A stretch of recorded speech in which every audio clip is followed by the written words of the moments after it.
Chennai 21 March 2024. கதை எண் 4. உப்பு போடாம சாப்பிட்டவர். ஒளித்துகள் முடிவெடுத்தார். ஒரு முக்கியமான மற்றொரு வேலை இருந்தது. அந்த வேலை செய்ய வார்த்தைகளை அளந்து நிறுத்தி பார்க்க வேண்டும்.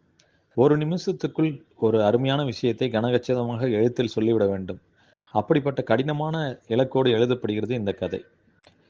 அதன் முதல் 3 சொற்கள் போயும் போயும் முடி குடித்த முடிவாகவா இருக்க வேண்டும்?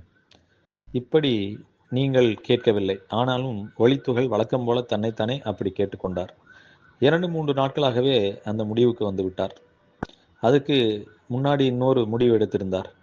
தல தோனியின் ஒரு காலத்து தோள் மேல் புரளும் ஃபங்க் முடி போல வளர்க்க வேண்டும் என்பது அது. அந்த முடிவும் அவரே எடுத்ததுதான். அதற்கு முன்பு ஒரு அபாயம் வந்தது. தடுக்கு முன் தலை காலி. நடந்தது நியூ சித்ரா சலூனில். அதன் ஓனர் முத்து அண்ணன் அப்போது பிஸியாகவே இருந்தார். வெட்டாதீர் என்று சொல்வதற்குள் மிஷின் வைத்துவிட்ட உத்தரப்பிரதேச ராஜாவின் உத்தேசத்தால் படுவேகத்தால் 3 மாசம் முன்னாடி முடி போனது.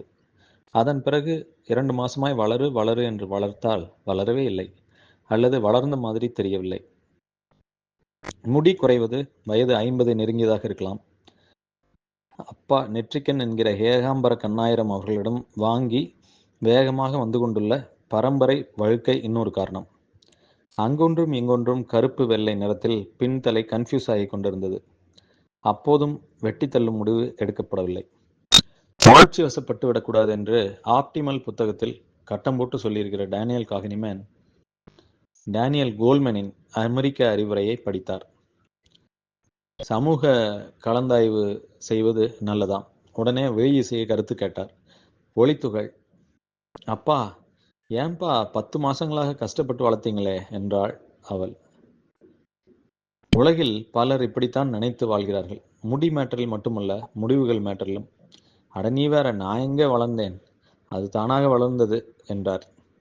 அதைத் தொடர்ந்து ஏன் என்ற ஆவலுடன் காத்திருந்த சாக்ரட்டிஸ் தனமான கேள்வி வந்தது. 12th ஃபெயில் படத்தில் வருகிற ஹீரோ மாதிரி ஆகணுமா என்றதும் விழியிசை அந்த படத்தின் கதை, அதில் ஐபிஎஸ் முடிவிட்டு இதையெல்லாம் செல்லில் கண்டாள். அப்பா எனக்கும் கண்ணீர் வந்து விட்டது என்றாள். அன்றைக்கு வெகு நேரம் அந்த திரைப்படத்தை பற்றி விவாதித்தார்கள்.